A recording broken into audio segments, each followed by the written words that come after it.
हाजिर हूँ आपका पसंदीदा प्रोग्राम सिनेमा की दुनिया लेकर, जहां हम हर हफ्ते आपको मनोरंजन जगत की अपडेट बताते हैं और साथ ही साथ फिल्म इंडस्ट्री से जुड़े कलाकारों की जिंदगी के पहलुओं से भी आपको रूबरू कराते हैं। आज के प्रोग्राम में भी आपके लिए बहुत कुछ खास है, तो चलिए अपने शो की शुरुआत करते हैं।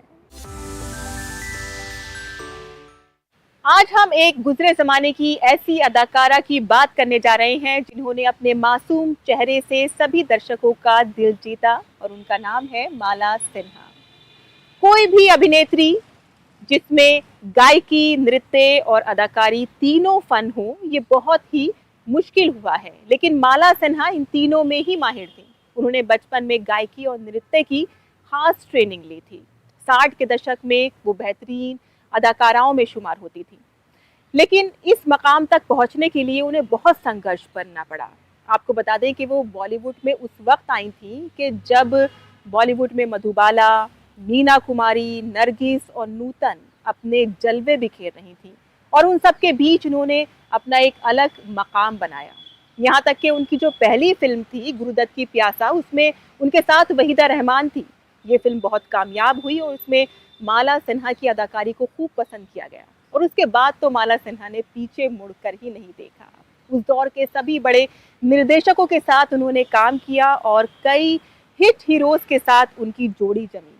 और एक वक्त ऐसा भी था कि जब माला सिन्हा बहुत ही कामयाब हीरोइन थी, उस वक्त वो नए कलाकारों के साथ काम करने में भी नहीं हिचकिचाई, जिसमें राजेश खन्ना, धर्मेंद्र और अमिताभ बच्चन का नाम आता है। तो आइए नजर डालते हैं माला सिन्हा पर। शीशे के मकान में रहने वाले दूसरों पर पत्थर नहीं फेंका करते। आप कौन होते हैं मुझे रोकने वाले? सपन वो नहीं है पिताजी जो नजर आता है, वो सपनों की तरह झूठा है। हम आपकी आंखों में इस दिल को बसा दें तो हम मूंद के पलकों को इस दिल को सजा दें तो। बॉलीवुड की प्रसिद्ध अभिनेत्री माला सिन्हा ने भारतीय फिल्म इंडस्ट्री में लंबा सफर तय किया और अपनी अलग पहचान बनाई। 11 नवंबर 1936 को जन्मी माला सिन्हा के पिता बंगाली और मां नेपाली थीं। मूल रूप से वो नेपाली हैं, लेकिन उनकी परवरिश कोलकाता में हुई। यही वजह है कि उन्होंने बंगाली, नेपाली और हिंदी फिल्मों में काम किया। কিন্তু তার বিচারিত আপনার কাছ থেকে চাইছি। স্বামী যখন শুধুমাত্র একটি চাবুকের জোরে স্ত্রীর সমস্ত অধিকার কেড়ে নিয়ে তাকে অন্ধকার রাত্রে গলা ধাক্কা দিয়ে সম্বল সহায়হীন অবস্থায় ঘর থেকে বার করে দেন। आज दुनिया बेशक उन्हें माला सिन्हा के नाम से जानती है, लेकिन उन्हें बचपन में नाम मिला था आल्डा सिन्हा, और क्योंकि स्कूल में बच्चे उन्हें आल्डा की जगह डाल्डा कहकर चिढ़ाते थे, इसलिए उन्होंने अपने माता पिता से नाम बदलने को कहा और तब उन्हें नाम मिला माला सिन्हा। बांग्ला फिल्मों से हिंदी फिल्मों में आई माला सिन्हा ने कई हिट फिल्में दी और 40 सालों तक वो फिल्म इंडस्ट्री में सक्रिय रहीं। मेरी तमन्नाओं की तकदीर तुम संवार दो, प्यासी है जिंदगी और मुझे प्यार दो, और मुझे प्यार दो। ऑल इंडिया रेडियो के कोलकाता केंद्र से उन्होंने गायिका के रूप में अपने करियर की शुरुआत की और जल्द ही बांग्ला फिल्मों के माध्यम से रुपैले पर्दे पर पहुंच गईं। उन्होंने बंगाली फिल्म जय वैष्णो देवी में बतौर बाल कलाकार काम किया। उनकी बांग्ला फिल्मों में लोह कपाट को अच्छी ख्याति मिली। धीरे धीरे चल चांद गगन में, धीरे धीरे चल चांद गगन में, कहीं ढल ना जाए रात, टूट न जाए सपने, अरे धीरे धीरे चल चांद गगन में। जब माला सिन्हा हिंदी फिल्मों में काम करने मुंबई आई, तब रुपहले पर्दे पर नरगिस, मीना कुमारी, मधुबाला और नूतन जैसी प्रतिभाएं अपना जलवा बिखेर रही थीं। वहीं माला के साथ साथ लगभग वैजंती माला और वहीदा रहमान भी आ गईं। इन सब के बीच अपनी पहचान बनाना बेहद कठिन काम था। इसे माला सिन्हा का कमाल ही कहना होगा कि वो पूरी तरह से कामयाब रही। बोल मेरी तकदीर में क्या है मेरे हमसफर, अब तो बता। जीवन के दो पहलू हैं, हरियाली और रात। बादशाह के जरिए माला सिन्हा हिंदी फिल्म के दर्शकों के सामने आई। शुरू में उनकी कई फिल्में फ्लॉप भी हुई, जिसके बाद फिल्मी पंडितों ने उनके भविष्य पर प्रश्न चिन्ह लगाए। वहीं अपने परिश्रम, लगन और प्रतिभा के बल पर उन्होंने अपने लिए विशेष जगह बनाई। 1957 में आई प्यासा फिल्म ने माला सिन्हा की किस्मत बदल दी। इस फिल्म में उनकी अदाकारी को आज भी लोग याद करते हैं। मैंने कोई गलती नहीं की। हर समझदार औरत को जिंदगी में प्यार के अलावा घरोबार की भी जरूरत होती है, थोड़ी बहुत दौलत के सहारे की भी जरूरत होती है, और यही चीजें पाने के लिए मैंने मिस्टर घोष से ब्याह किया। इसके बाद तो जैसे समय ही बदल गया। फिल्म जहां आरा में माला सिन्हा ने शाहजहां की बेटी जहां आरा का किरदार खूबसूरती से निभाया। 1971 की हिंदी फिल्म मर्यादा में उन्होंने दोहरी भूमिका निभाकर अपनी अदाकारी के जौहर दिखाए। अशोक कुमार से लेकर राजेश खन्ना और अमिताभ बच्चन के साथ फिल्म करने वाली माला सिन्हा को अपने समय की बोल्ड और बेखौफ हीरोइन कहा जाता था।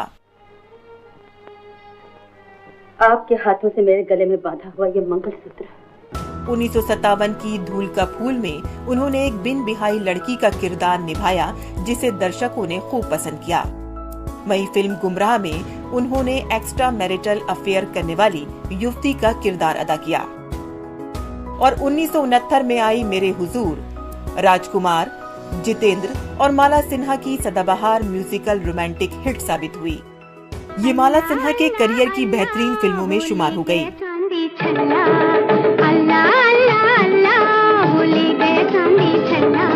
मैं भी उसका दिल ले लूंगी कल को इंशाअल्लाह, इंशाअल्लाह, अल्लाह अल्लाह अल्लाह, भूले गए चांदी। 60 के दशक में तो उन्होंने कई हिट फिल्में दी, जिनमें अनपढ़, दिल तेरा दीवाना, हरियाली और रास्ता, बहू रानी, गहरा दाग, हिमालय की गोद में जैसी फिल्में रहीं। बाहों मेरी कब ऐसा मैंने सोचा था,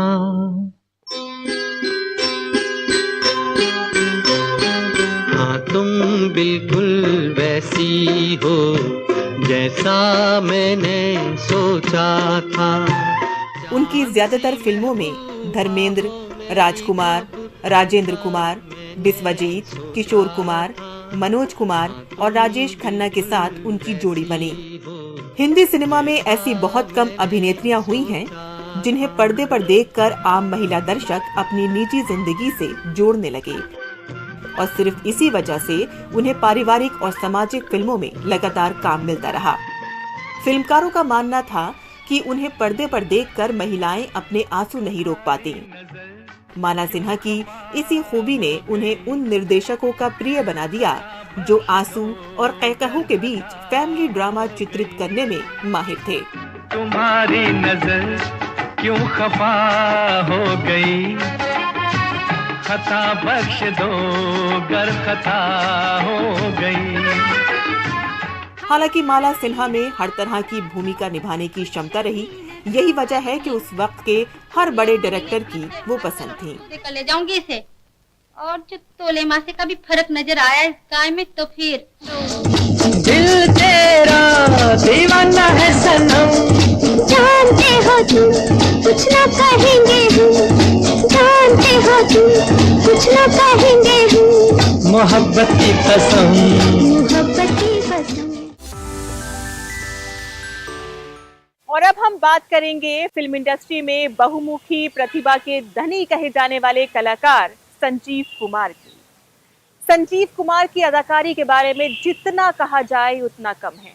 हम ये कह सकते हैं कि वो चलते फिरते एक्टिंग इंस्टीट्यूट थे। संजीव कुमार जिन्होंने हर तरह के रोल्स अदा किए, नायक, सहनायक, खलनायक और कैरेक्टर रोल्स, और सभी में दर्शकों ने उनको खूब पसंद किया। चाहे फिल्म शोले के गब्बर का किरदार हो, या फिल्म शतरंज के खिलाड़ी में नवाब का किरदार, या फिल्म कोशिश में एक गूंगे का किरदार, जिसमें बिना कोई संवाद किए उन्होंने अपने चेहरे के हाव भाव से अपनी अदाकारी की प्रतिभा दिखाई, और फिल्म खिलौना में एक पागल का किरदार, ये सभी किरदार उनके यादगार थे। वहीं अगर संजीव कुमार के संघर्ष की बात करें तो शुरुआती दौर में उन्होंने फिल्म की थी हम हिंदुस्तानी, जिसमें उन्हें सिर्फ 2 मिनट का रोल मिला था और इस 2 मिनट के रोल में उन्होंने खुद को मनवाया। वहीं अदाकारी के सम्राट कहे जाने वाले दिलीप कुमार के साथ भी उन्होंने उसके बाद फिल्म की, जिसमें लोगों ने उनको खूब पसंद किया। और उसके बाद धर्मेंद्र के साथ उन्होंने फिल्म की शिकार, जिसमें यूं तो वो धर्मेंद्र पर ही केंद्रित फिल्म थी और संजीव कुमार का एक छोटा रोल था। और संजीव कुमार की इतनी बेहतरीन अदाकारी थी कि उसके लिए उनको अवार्ड भी मिला। तो इस तरह के थे संजीव कुमार।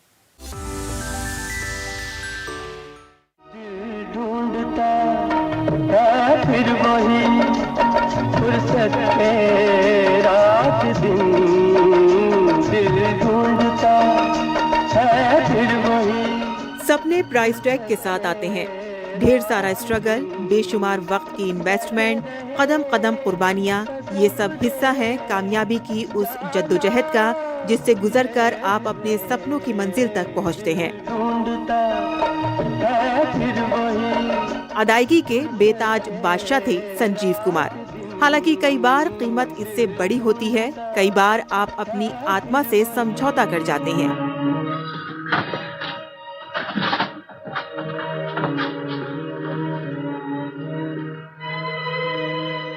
कई बार आप किसी का हक छीन लेते हैं, लेकिन इन सब बातों से परे थे संजीव कुमार, जिन्हें प्यार से हरीबाई कहते थे।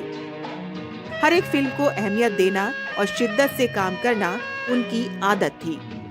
आप अपनी फिल्मों में इतने व्यस्त रहते थे कि खुद की सेहत पर गौर नहीं कर पाते। ये जो फूलों की बेलें नजर आती हैं ना, दरअसल ये बेलें नहीं है, अरबी में आयतें लिखी हैं।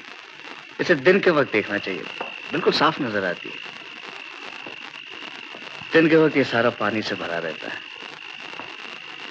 दिन के वक्त जब ये फुहारे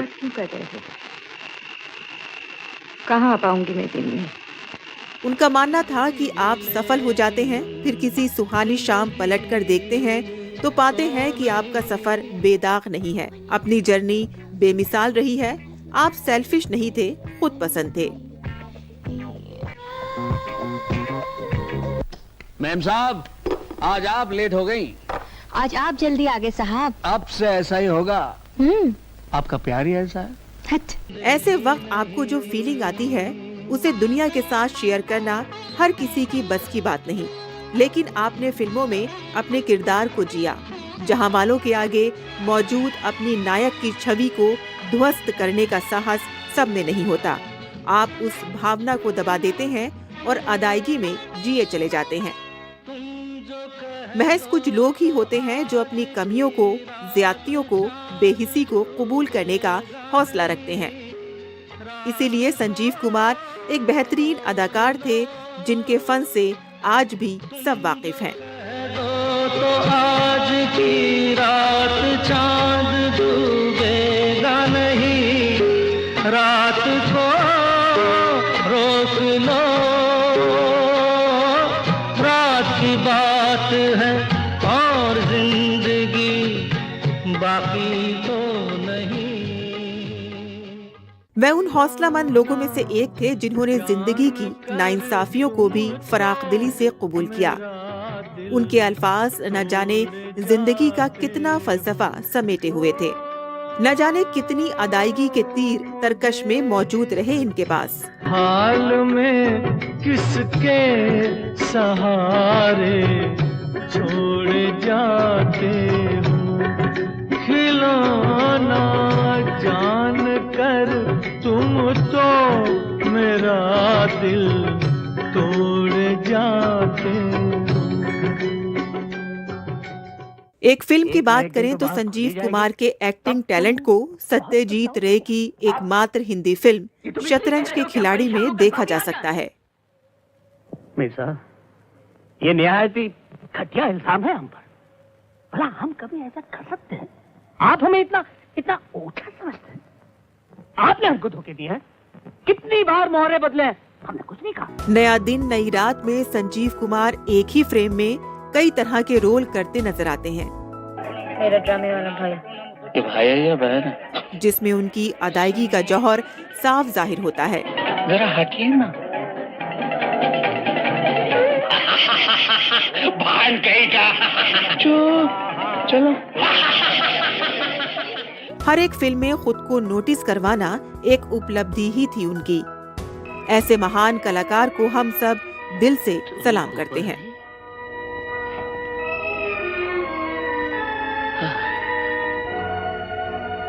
कोपा तो मर गई है। कोपा तो मर गई है। अब हम गुजरे जमाने के एक ऐसे कॉमेडी लेजेंड का जिक्र करने जा रहे हैं जिन्होंने कॉमेडी को एक नया आयाम दिया। उनका नाम है जॉनी वॉकर। जी हाँ, जॉनी वॉकर, जिन्होंने चंपी और तेल मालिश गीत को अपनी चुलबुली अदाओं से अमर बना दिया। जॉनी वॉकर यूं तो एक कॉमेडियन थे, लेकिन वो कमाल के अदाकार रहे। वो ऐसे अदाकार थे कि जिनके लिए गुरुदत्त अपनी स्क्रिप्ट में बदलाव किया करते थे। ओपी नैयर उनके गीतों की धुनें बनाया करते थे और रफ़ी उनके गीत गाया करते थे।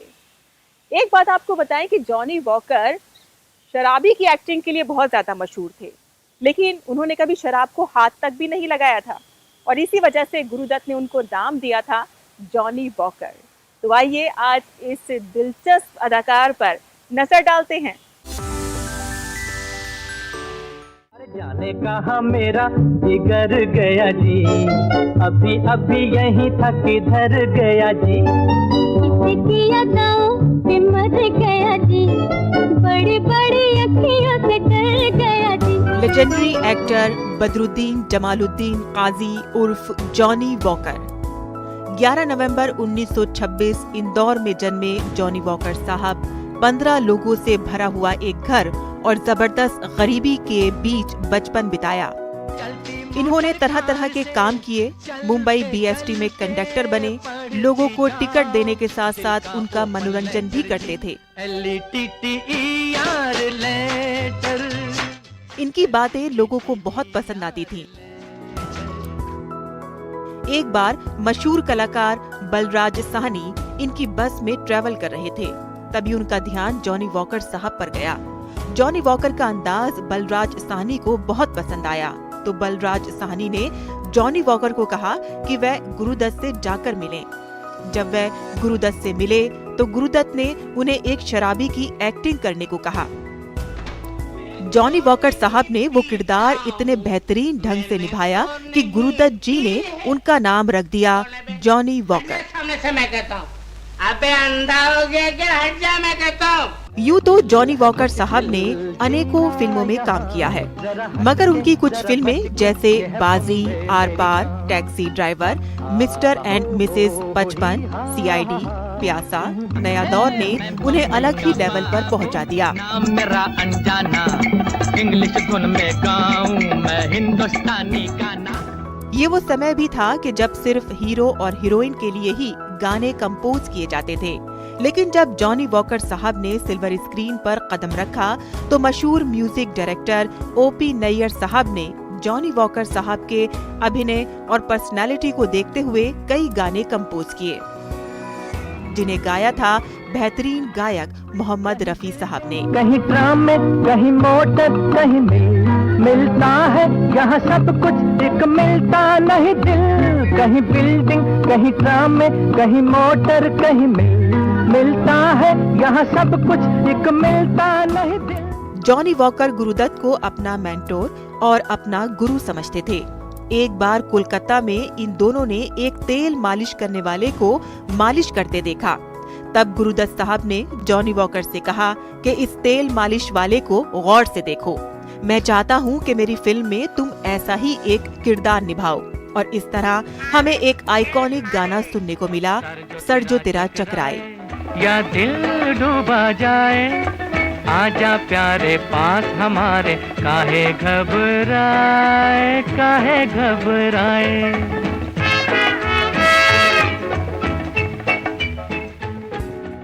गुरुदत्त साहब की अचानक मौत से जॉनी वॉकर काफी उदास थे। तब उन्हें सपोर्ट किया सुपरस्टार दिलीप कुमार साहब ने और शम्मी कपूर जी से भी उनकी अच्छी दोस्ती थी। ये बात सही है कि जॉनी वॉकर साहब को अपने कॉमेडी वाले अंदाज के लिए जाना जाता है। के खाल तक खिंच जाए। उनकी आखिरी यादगार फिल्म थी चाची 420, जिसमें उन्होंने एक शराबी मेकअप मैन का किरदार निभाया था। 29 जुलाई 2003 में ये कॉमेडी का बादशाह हमें छोड़कर चला गया। यकीनन ब्लैक एंड व्हाइट जमाना हो या बदलते दौर का कलर सिनेमा, इन्होंने हर युग में अपनी मौजूदगी दर्ज कराई है और युगों युगों तक जब भी कोई उनकी फिल्में देखेगा तो मुस्कुराए बगैर नहीं रह पाएगा। अरे गधे, दिखाई नहीं देता, सूरज निकला हुआ है। किधर से? पूरब से। झूठ। अव्वल तो ये सूरज नहीं, और अगर सूरज है तो पूरब नहीं। चल तो। जल तू जलाल तू साहब कबर तू आ गया। फिल्में जो न सिर्फ मनोरंजन का साधन होती हैं बल्कि सामाजिक पैगाम भी देती हैं, और बहुत से ऐसे दर्शक हैं जिन्हें आने वाली फिल्मों का इंतजार रहता है, क्योंकि कोई ना कोई उनका पसंदीदा एक्टर या एक्ट्रेस उसमें जरूर होता है। तो आइए नजर डालते हैं कि कौन कौन सी फिल्में दर्शकों के मनोरंजन के लिए आ पहुंची हैं।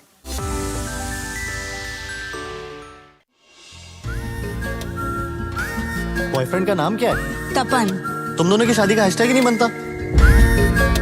अच्छा, और तेरा नाम क्या है? सत्य प्रेम। ये बना ना हैशटैग, सत्य Prem Ki Katha, true love story. Shit happens.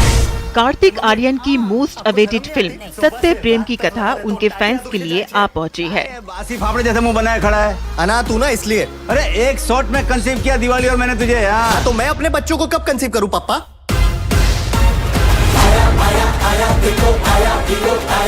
शादी के लिए इतना ही उतावला हो रहा है ना, क्या लड़की ढूंढ अपने लिए।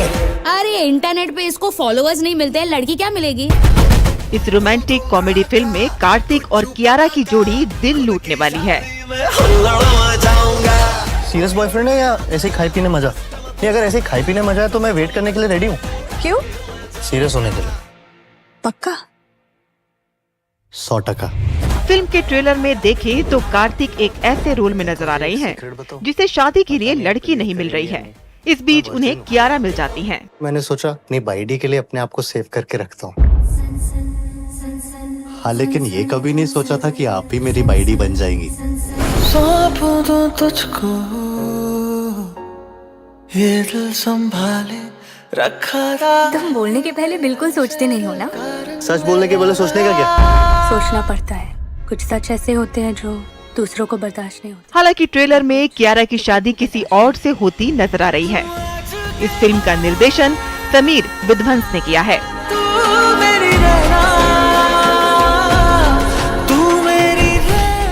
कार्तिक और कियारा, इन दोनों की जोड़ी को भूल भुलैया 2 में खासा पसंद किया गया था।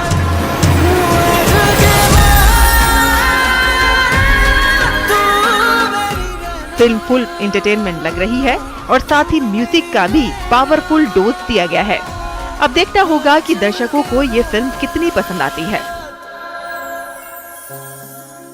शायद मैं इस दुनिया में कुछ करने ही नहीं आया सिवाय तुमसे प्यार।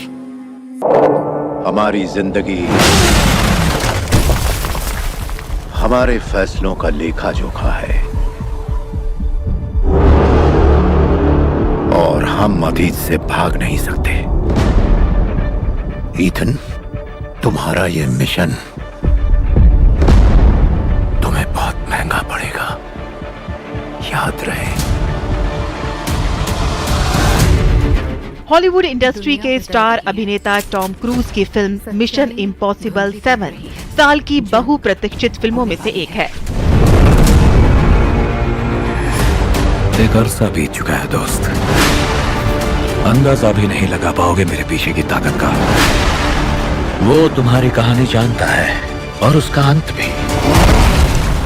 ये सीरीज अपनी हर एक छोटी से छोटी चीज के लिए खूब चर्चा बटोरती है।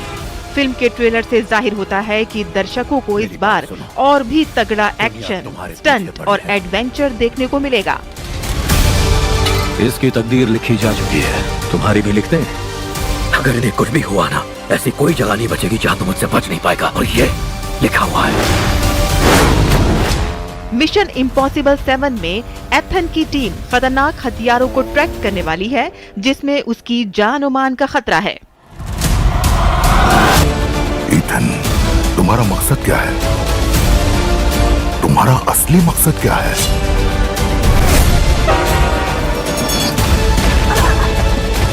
तुम्हारी जिंदगी हमेशा मेरी जिंदगी से ज्यादा अहम होगी।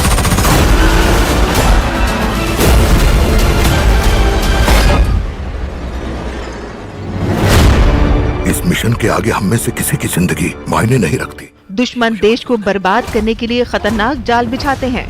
अब एथन कैसे देश को बचाएगा और दुश्मनों के छक्के छुड़ाएगा, ये आप फिल्म में देख सकेंगे। ये फिल्म 12 जुलाई को सिनेमाघरों में रिलीज होगी।